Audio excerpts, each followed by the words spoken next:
Auditeurs, auditrices de la radio des Sans-Voix, bonjour. Plus d'un demi-siècle après l'indépendance de notre pays, la question des archives, un pan important de notre histoire, reste une question majeure du contentieux entre l'Algérie et la France. Les fonds des archives, sous toutes leurs formes, qui se trouvent à l'extérieur, notamment en France, sont considérables. Une bonne partie des archives nationales sont protégées et donc pas communicables. Le secrétaire général par intérim de l'Organisation nationale des Moudjahidines, M. Mohamed Ouamer Ben El Hadj, s'exprime sur ce point, évoquant les raisons derrière cette situation. C'est moi la voix. Non, c'est moi la voix. Nous sommes la voix. Nous sommes tous la voix des sans-voix. Monsieur Ouamer Ben El Hadj, pourquoi 6 ans après le sujet de la guerre d'Algérie est toujours aussi douloureux et politiquement chargé? La réponse, je crois qu'elle elle est simple, parce qu'avant la guerre d'Algérie, il y a eu des guerres à travers le monde. Il y a eu énormément de guerres. Il y a eu la guerre aux États-Unis, il y a eu la guerre contre les peaux rouges. Les Européens ont envahi le continent américain. Ils ont déclaré la guerre aux Indiens d'Amérique, c'est-à-dire les autochtones du pays, et s'est arrêté qu'après leur extermination, pratiquement. Il n'en restait plus aucun. Et même maintenant, on parle de la conquête du Nouveau Monde. Oui. Et même des historiens écrivent, des écrivains. Moi, j'ai lu énormément de livres concernant cette période-là. Et voilà, il y a même des trucs portés à l'écran. Des écrits portés à l'écran. Qui n'a pas entendu du livre le dernier des Mohicans, le dernier des Séminoles, Bon sang ne peut mentir. Ben oui, on en parle. C'est-à-dire, d'ailleurs, on met en exergue les écrivains d'origine européenne, bien sûr, américains, mais d'origine européenne, parce que le peuplement a changé en Amérique. Il y a des Européens, surtout en Amérique du Nord. Il y a les autochtones qui ont été exterminés. Il y a des Européens qui les ont remplacés. Les Européens de différentes origines, des pays européens. Pour la majorité des Anglais, des Britanniques. Eux, ils ont mis en exergue même l'attitude des uns et des autres. Lorsqu'on dit le bon sang ne peut mentir, il relate les relations qu'il y avait avec une tribu indienne de la Floride, la région renommée pour son climat doux des États-Unis, là où il y a Miami, c'était les Séminoles. Et chaque fois qu'il y a un accord entre les Anglais, l'armée anglaise et les Indiens, cet accord a été tout le temps violé par les Anglais, jamais par les Indiens, jamais. Donc on en parle. Bon, on se rapproche, on vient plus près de notre époque, plutôt c'est notre époque, et plus près de nous, la Deuxième Guerre mondiale. On en parle, les Juifs, ils parlent toujours de la Shoah. Les Juifs, ce qu'ils ont subi du fait des actions nazies contre les Juifs à travers l'Europe. Ils en parlent tout le temps. C'est pas tout le temps, peut-être à chaque instant. Chaque instant, ils parlent de ça. Ils ont un mémorial qui compte 6 millions d'arbres. Selon eux, pour chaque martyr, ils ont planté un arbre. Et nous, on ne l'a pas encore fait pour nos martyrs. Nous, c'est pas 6 millions. C'est environ des anthropologues ou bien des démographes parlent au moins d'une trentaine de millions pendant l'occupation 1830-1962. Et il y a au moins il y a un déficit de 30 millions morts par le feu, par l'acier, le fer ou par les maladies au cours de l'occupation française qui a duré 132 ans.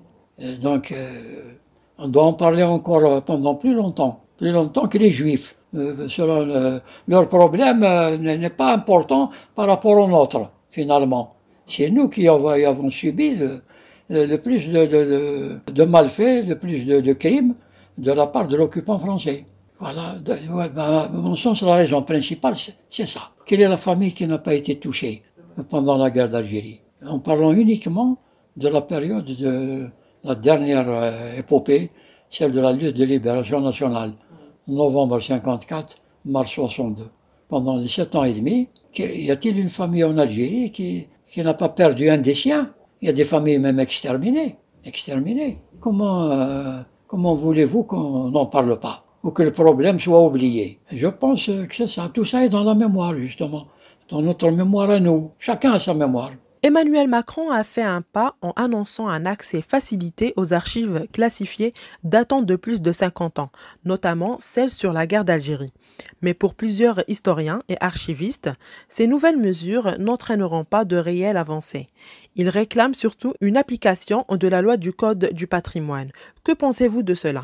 Écoutez, moi j'ai parlé du programme ou du plan président français, qui a chargé même un écrivain français d'origine algérienne, en l'occurrence Benjamin Stora, de faire une étude, de préparer un programme, un plan d'action, d'après lui, pour essayer d'accorder ou je ne sais pas moi, de relier les deux mémoires. La mémoire française concernant sa présence de la France en Algérie et notre mémoire, nous, en tant que colonisés. Je l'ai dit déjà dans des vidéos, nous avons un site à nous, de l'ONM. D'ailleurs, j'ai parlé en français. Il faut répondre à M. Stora, surtout à M. Stora, parce que M. Macron, c'est pas mon vis-à-vis. Il est président de la République, bien que j'ai le droit de critiquer ce qu'il a énoncé, pourquoi pas. Mais surtout Benjamin Stora. Benjamin Stora, qui est bien connu chez nous. Un grand nombre d'Algériens l'ont classé comme l'historien attitré de la guerre d'Algérie, en l'absence d'un autre de nos historiens. Benjamin Stora est devenu une référence. Donc il y a beaucoup qui attendent Stora. Stora. Qu'est-ce qu'il a sorti? Il n'a sorti rien. Il n'a rien. Un rapport, oui. Un rapport en faisant une discrimination entre les chouhadas, en essayant de créer ce qu'on appelle l'arbre qui cache la forêt, il parle d'Ali Boumenjil, du Shahid Ali Boumenjil. Le Shahid Ali Boumenjil, il est le millionième, ou le 30 millionième, ou le 20 millionième parmi les chouhadas algériens. Il n'est pas le seul Shahid Ali Boumenjil. Il faut parler de tous les chouhadas. Si on veut, peut-on tous les citer? Peut-on tous commémorer la date de leur mort? Connaissons toutes les dates de leur assassinat? Nous ne les connaissons pas. Mais nous avons le nombre. Peut-être le nombre approximatif, mais nous pouvons annoncer un nombre on dit souvent 1,5 million de chouhadas. Il y a des gens qui disent que ce n'est pas vrai. Parmi de notre côté à nous. Des Algériens, en regardant les statistiques, les archives du ministère des Moudjahidines. Parce que tous les chouhadas, leurs familles ont bénéficié d'une sorte de réparation, qui s'appelle une pension de veuve, ou bien la pension d'ascendant. Donc il y a un certain recensement, un fichier qui est établi. Mais ce fichier ne relève pas toute la vérité. Il y a des gens non recensés. Il y a des enfants, des enfants qui ne sont pas recensés parce qu'il n'y a pas d'ayant droit pour une indemnisation quelconque.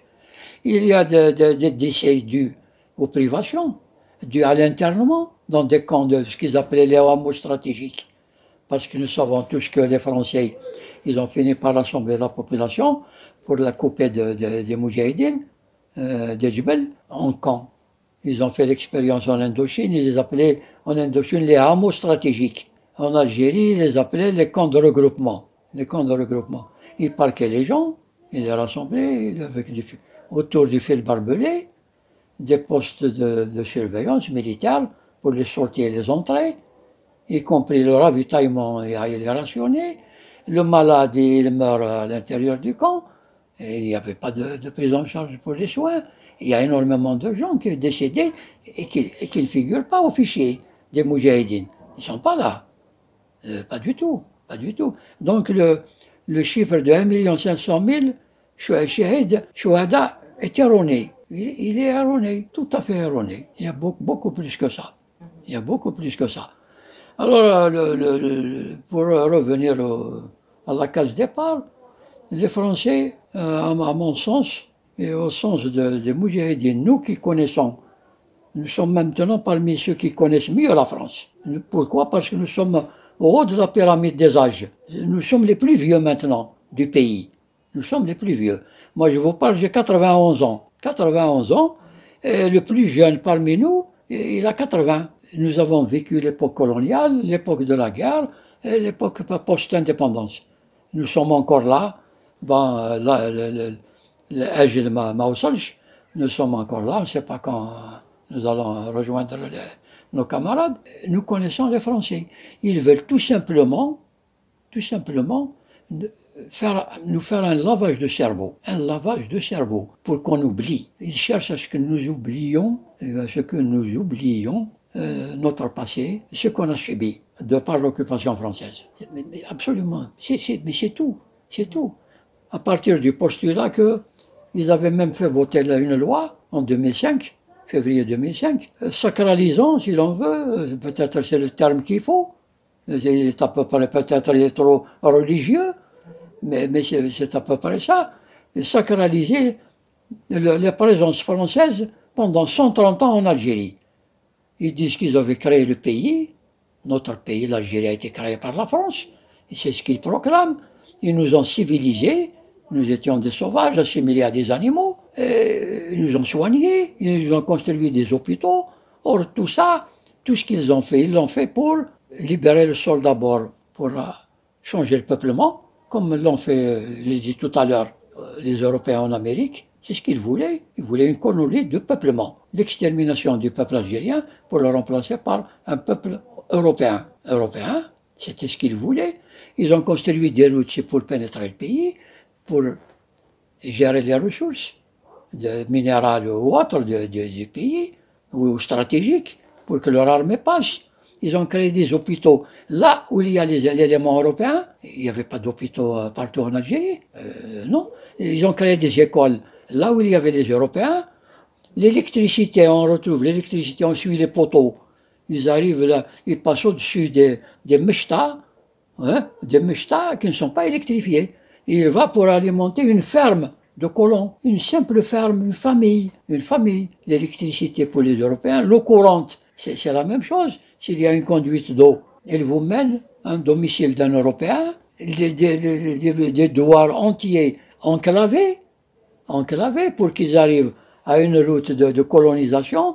Il faut qu'ils fassent des kilomètres pour évacuer leurs malades, pour aller avoir un papier ou pour voyager. C'était l'enclavement total de la majorité de la population rurale de notre pays. C'était cela. Ils ont fait ça dans leur intérêt, pas d'une autre. Pas d'une autre. Eux, ils parlent tout le temps de ça. Et en parlant de langue, ils nous ont instruits. En 1946, il y a eu l'ordonnance du général de Gaulle, prise par le général de Gaulle, président du gouvernement provisoire français. Je crois que c'est mars 46, le décret mars 1946, permettant aux indigènes de voter pour la première fois de leur vie. Mais qui parmi les indigènes? Les titulaires du certificat d'études primaires élémentaires, le diplôme qu'avait inventé Jules Ferry vers 1880 ou 85 comme base d'instruction minimum pour les Français, certificat d'études. Recensement fait, il y avait une quarantaine de milliers d'Algériens qui étaient titulaires du certificat d'études. Mais c'est tout. Alors quand on parlait des diplômes de l'époque, brevet élémentaire, brevet supérieur, baccalauréat et puis licence au plus loin au doctorat, ça c'était pour des rares Algériens avaient accès. Il fallait être comme il disait, de bonne famille. Classement français, hein. Il disait de bonne famille, c'est-à-dire là où il y a un ancien volontaire dans l'armée française, un caïd, un garde champêtre, et ainsi de suite. C'est ça les bons Algériens. Les autres étaient exclus. Moi, je vous parle, le seul diplôme que j'ai pu posséder, c'était le certificat d'études primaires, c'est tout, dans l'école française. Voilà. On m'a empêché même de participer au concours pour avoir une bourse. On l'appelait à l'époque concours, bourse première série. pour aller au collège. Au collège, pas chez moi, c'est-à-dire il fallait être interne. Donc il fallait une bourse. Mes parents étaient fellahs, moi j'étais berger. Et non. Le français qui est approximatif que je parle, je ne parle pas un français tout à fait correct. Je l'ai appris dans la vie, au travail, dans la rue, en lisant surtout. C'est tout. D'ailleurs, beaucoup de gens me disent que, lorsque je leur dis que je suis titulaire du certificat d'études, ils ne me croient pas. Ils me disent que ce n'est pas possible. Ce n'est pas vrai. Bien, parce qu'il m'arrive de corriger actuellement, ou dans le passé, j'étais un haut fonctionnaire même, de par le manque de gens diplômés. En 62, on a été nommé haut fonctionnaire pour occuper la place. Et il nous est arrivé par la suite de corriger des licenciés algériens. On a vu des licenciés, lorsqu'ils font une demande quelconque, eh ben on les corrige. On a trouvé que le niveau était bas. Mais cela, c'était notre paire de manches. Pour revenir aux Français, tout ce qu'ils ont fait en Algérie, ils l'ont fait dans l'intérêt de la France. C'est pas dans l'intérêt de l'Algérie. Quant au fait de ce qu'ils clament, sont eux qui ont donné le nom Algérie à l'Algérie, oui, il s'appelait Djaïr. Djaïr, il s'appelait Djaïr. Ce sont eux qui ont donné le mot Algérie. C'est leur langue. Oui. Ben, ils ont donné ce nom. Mais dire qu'ils avaient créé l'État algérien, un pays, ce n'est pas vrai. L'Algérie, l'État algérien a existé avant l'État français. Malgré ce qu'on m'a octroyé, le certificat d'études, j'ai pu quand même apprendre, connaître l'histoire de la France. L'histoire de la France. Le premier État connu français, c'était l'époque de Charlemagne, en 800. L'empereur Charlemagne, c'est la dynastie des Carolingiens, en l'an 800. Après Jésus-Christ, 800. L'État numide de Massinissa a été fondé en 202 avant Jésus-Christ. 1000 ans avant, vous voyez, 1000 ans. Capitale Cirta, capitale Constantinople actuelle. Donc, à l'époque, les Français s'appelaient les Gaulois. Quand Jules César, avec sa légion, est allé en Gaule, occuper la Gaule, il avait trouvé des gens épars. Il a fallu longtemps pour qu'une tribu, les Arvernes, les Auvergnats actuels, s'unissent pour essayer de combattre Jules César. Ils n'ont pas réussi. En 52 avant Jésus-Christ. En 52 avant Jésus-Christ, il n'y avait pas d'État français. Il n'y avait pas. Alors voilà, ils ont bâti leur histoire avec des mensonges. Oui. Avec des mensonges. Ça ne peut pas tenir. Ça ne peut pas tenir. Il faut pas. L'interdiction aux historiens d'accéder aux archives. D'où l'interdiction aux historiens d'accéder aux archives pour leurs recherches. Les archives, les véritables archives françaises ne seront jamais mises à la disposition des historiens, surtout algériens. Mais jamais. Il y a quand même des archives qui ont été ouvertes. Ouais. À Aix-en-Provence, il y a des gens qui vont là-bas. Château de Vincennes. Mais qu'est-ce qu'ils trouvent? Des choses anodines, des broutilles. Ouais. Ils ne trouvent pas des choses essentielles, ouais. Les archives. Donc il ne faut pas attendre cela. Malgré qu'il a donné l'accès, mais il trouve toujours des difficultés à arriver... Déjà, des Français s'opposent à cela. Pour le peu qu'il a énoncé, lui, hein, déjà, il y a eu des oppositions. Il y a eu des oppositions, bien sûr. Mais lui-même ne peut pas ne peut pas être autre qu'un président français. Ils se ressemblent, les présidents français. Ils ont une Gondoura, dit qu'il est président de gauche ou de droite. Dès qu'il met la Gondoura de président, il agit en tant que, vis-à-vis de nous, des anciennes colonies, en colonialiste. Ils agissent en colonialiste, ils nous regardent d'en haut, ils ont le complexe de supériorité, et voilà, ils nous regardent d'en haut, et ça continuera comme ça. Moi je l'ai dit, il y a des gens qui m'ont dit que tu vas un peu trop loin avec ton radicalisme vis-à-vis des Français. Je leur dis, moi c'est ma conviction, et je retiens ce que m'a dit un responsable de l'ALN, un maquisard de Sèvres de 1947, quelqu'un que j'estime beaucoup, que je respecte, c'est un shahid, il n'est plus de ce monde, qui avait l'âge de mon père d'ailleurs. Je l'ai côtoyé, Je l'ai entendu parler. Une fois, on discutait. Qu'allons-nous faire après l'indépendance? Chacun, on était 6 ou 7 autour de lui. On discutait. Chacun avait annoncé quelque chose. L'un avait dit que les terres des colons, on va les partager entre nous, aux fellahs algériens. Les gens des villes, on les ramène dans nos gourbis. Nous, on descend occuper les villes, par exemple. Voilà. Qu'est-ce qu'il dit? Il dit, tout ce que vous dites, il dit, est-ce que vous me donnez la parole? Je vais vous donner mon avis. On a dit, oui, Damar, oui, bien sûr. C'est ce qu'on attend. Tout ce que vous dites est censé. Il est bon à faire. Tout ce que vous préconisez maintenant. Mais avant cela, je vous conseillerais, il m'a dit, moi, je n'assisterai pas à l'indépendance. C'est comme il avait une prémonition. Moi, je n'assisterai pas. Mais vous, il y aura parmi vous qui n'assisteront, qui ne verront pas l'indépendance, il y aura des rescapés. Je pense qu'il y aura parmi vous peut-être la moitié. La première chose à faire, avant d'entreprendre quoi que ce soit, construisez un mur entre l'Algérie et la France, ووصلوا حتى لربي. ما نطلعوا عندهم ما يطلعوا عندنا. Construisez الحيط, بنيوا الحيط.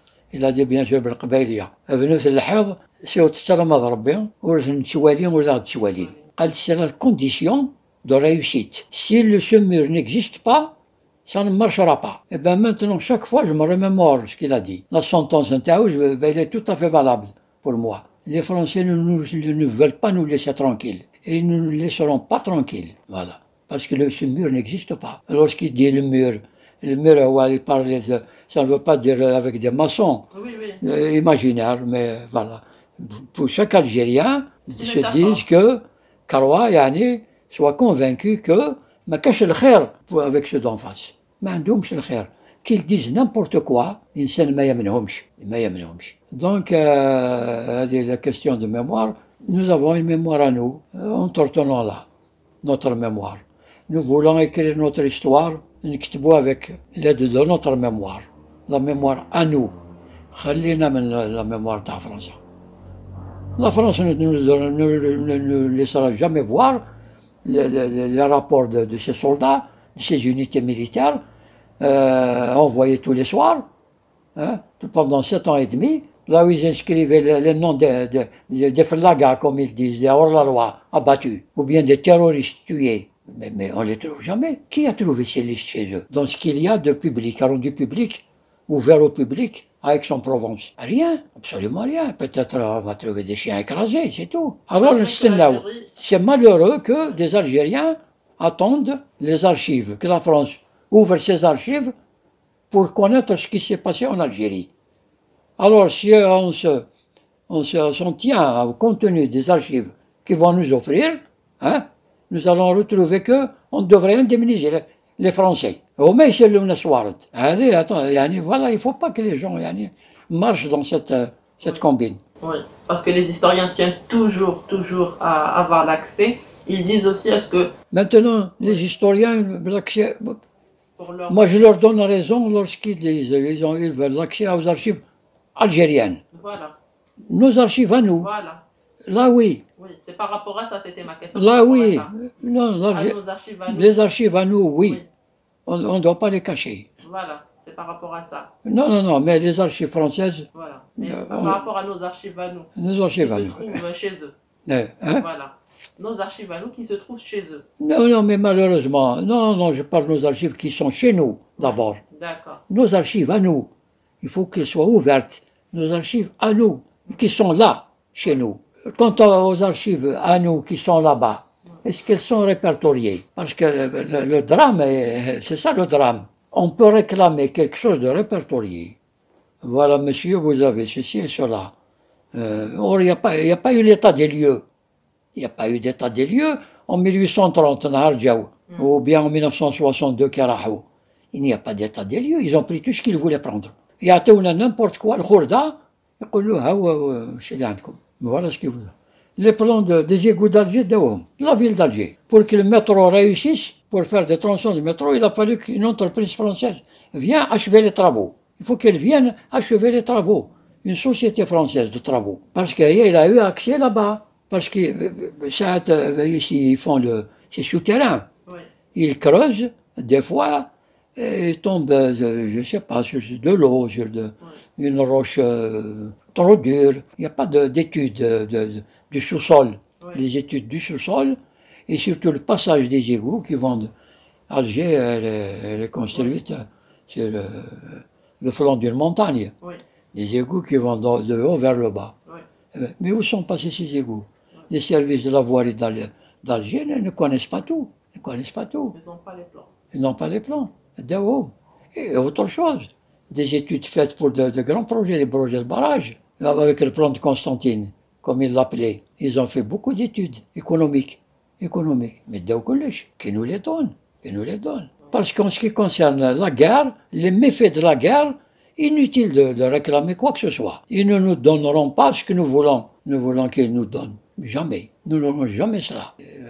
Mais quant aux archives de chez nous, oui, elles doivent être ouvertes. Il y a une réticence même à notre niveau. Oui, mais nous, les archives que nous avons, elles ne sont pas anciennes, les archives. Ce qu'il y a d'ancien, c'est le peu qui a été ramené par les wilayats, au cessez-le-feu. Les archives de la guerre, aux wilayats, c'est les archives de la guerre. C'est tout ce que nous avons comme archives. Le reste, les archives étaient françaises. Même les archives de la régence turque, l'époque turque, Daoum, les Français, ils ont tout pris. Un dernier mot à l'occasion de la fête de l'indépendance à faire passer. Un dernier mot, bonne chance, bonne année à tout le peuple algérien, à tous les citoyens de ce pays, à tous ceux qui aiment ce pays. Parce que malheureusement, on constate que parfois il y a des gens, au mieux, ils se foutent royalement de ce pays. Je parle d'un autre, hein. Au mieux. Au pire, qui font des choses contre notre pays, qui font tout pour que nous soyons colonisés de nouveau. l'ONM كمجاهدين حنا نطلبوا يعني كل واحد إذا ممكن يكافح يعني النسيان, l'oubli. Il faut combattre l'oubli. Il faut savoir que c'est des milliers d'Algériens qui ont donné leur vie pour ce pays. Il ne faut pas que leur sacrifice soit rendu inutile. Pour que un nouveau colonialisme s'installe chez nous. Moi, c'est ce que je dis toujours en parlant aux jeunes, même en parlant à nos enfants, même avec nos enfants autour du canoun, comme on dit, باللهجة نتاعنا كانوا قاعدوا نسخنوا الكانون في الشتاء, leur dit que des fois il y a un déphasage entre nous. On ne pense pas de la même façon. Moi, je dis toujours aux jeunes que n'oubliez jamais que si ce pays est de nouveau colonisé, n'oubliez jamais que vous êtes dedans. Donc vous saurez, si le pays est colonisé, vous êtes le contenu de ce pays. يحرصوا بكم الاستعمار الجديد يحرص بكم. Faut pas regarder le Paris du samedi soir, hein, voilà, les Champs-Élysées ou la Cada ou là. C'est pour eux, c'est pour les Français, c'est pas pour c'est pas pour nous, c'est pas pour nous. Donc il faut préserver ce pays, il faut se préserver. Et le meilleur moyen de préserver ce pays, c'est de prendre soin de la chose publique, de la chose qui appartient à l'ensemble.